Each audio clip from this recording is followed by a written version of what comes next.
In the small town of Osa, there lived a wealthy man named Ephraim, who was loved by everyone in the community. Ephraim was a kind man who never looked down on anyone, even though he was the richest man in town. His family was proud of him, especially his mother, who always prayed for him to marry a good woman. One day, Ephraim introduced his family to Chidinma, a young woman from another village. Chidinma was beautiful. Her skin was smooth like ripe mangoes, and her smile was as bright as the morning sun. However, her eyes hid a secret, one that only she knew. From the moment Mama Ephraim and the rest of the family met Chidinma, they did not like her. Mama Ephraim said to Ephraim, "My son, are you sure about this girl? I don't feel she loves you. Be careful, my child." But Ephraim was blinded by love. He believed Chidinma loved him deeply. He refused to listen to anyone. "Mama, I love her and she loves me. You have to accept her," he said firmly. The family's worries grew when they noticed how Chidinma acted. She was always more interested in Ephraim's money than in him. Whenever Ephraim gave her gifts, her eyes lit up with excitement. But when he spoke about building a future together, she seemed distracted. What Ephraim did not know was that Chidinma had a boyfriend named Chid. Chid was a young man from her village who had no job and no money. But Chidinma loved him because he made her laugh. Chid knew about Chidinma's plans to marry Ephraim for his money, and he did not care. "You will marry Ephraim, get his money, and we will live happily," Chid said with a grin. Chidinma nodded, agreeing with the plan. But Chidinma underestimated how hard it would be to pretend to love Ephraim. Every time she was with Ephraim's family, they questioned her sincerity. "Chidinma, what do you love most about my son?" Mama Ephraim asked. Chidinma paused, searching for words. "I love how generous he is," she finally said, smiling. Mama Ephraim frowned. "Love is not just about generosity," she muttered under her breath. Despite the family's objections, Ephraim insisted on marrying Chidinma. The preparations began, but the house was filled with tension. Ephraim's sister, Ngozi, was especially upset.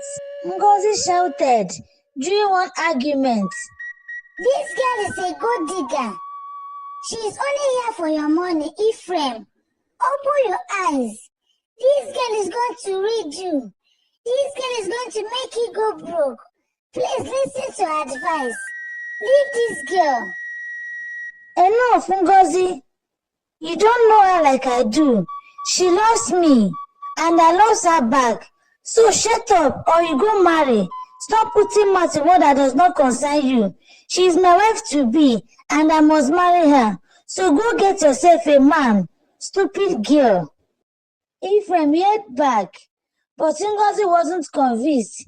She told her mother, "We need to do something. This girl will ruin our brother's life." Her mother sighed, "I have prayed and prayed. Let us hope Ephraim sees the truth before it's too late." The wedding was grand. Girls filled the hall, and Chidinma wore a sparkling white gown. She smiled at everyone, but inside, she was already planning how to spend Ephraim's money. After the ceremony, Ephraim's family tried to remain happy for him, but they couldn't shake off their doubts. Her mother told Ngozi, "Something doesn't feel right. This girl is hiding something." After the wedding, Ephraim started to notice Chidinma's strange behavior. She was always on her phone, laughing at messages, and she hardly spent time with him. When Ephraim asked her about it, she would snap, "I am talking to my friends. Must you monitor me every second?" The arguments became frequent. One day, Ephraim came home earlier and found Chidinma speaking on the phone.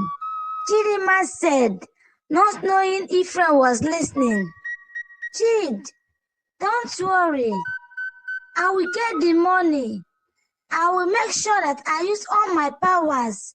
I use all the strategies to get the money. Don't you trust your girl again? I am your baby, so do not worry." Who is Chid? And what money are you talking about? I hope you're not trying to act silly. Just be careful. Ephraim's heart broke. He confronted her, his voice shaking. Chidinma was caught off guard, but quickly lied. "He is my cousin. You are always doubting me, Ephraim." But Ephraim wasn't convinced. He decided to be more careful around her. Things took a dark turn when Chidinma began to feel trapped. Ephraim's family never liked her, and now Ephraim himself was starting to suspect her. Chidinma was very angry. "If they don't want me in this family, I will make sure they regret it," she told Chid during one of their secret meetings. One Sunday, Ephraim's family gathered for a meal at his house. Chidinma offered to cook, something she rarely did. She prepared a delicious pot of soup and served everyone with a smile. But Chidinma had added something to the soup, poison. As the family ate, Chidinma watched them closely. One by one, they began to feel sick. Ephraim's mother clutched her stomach and cried out, "What is happening?" Ephraim looked at Chidinma in horror. "What did you do?" he shouted. Chidinma tried to act surprised, but it was too late. The family was rushed to the hospital. At the hospital, the doctors worked hard to save the family. Thankfully, they survived, but they were weak and furious. Ephraim confronted Chidinma, and this time, she couldn't lie her way out. She admitted coldly, "I never loved you, Ephraim. I only married you for your money, and your family made my life miserable. I wanted revenge. Please forgive me." Ephraim couldn't believe his ears. He felt betrayed and humiliated. Chidinma was arrested, and the truth about her relationship with Chid was revealed. Everyone in the community was shocked. The moral lesson: as Chidinma sat in her prison cell, she realized the consequences of her actions. Greed and deceit had ruined her life. Ephraim and his family slowly recovered, but they learned an important lesson. Always listen to your instincts and the advice of your loved ones.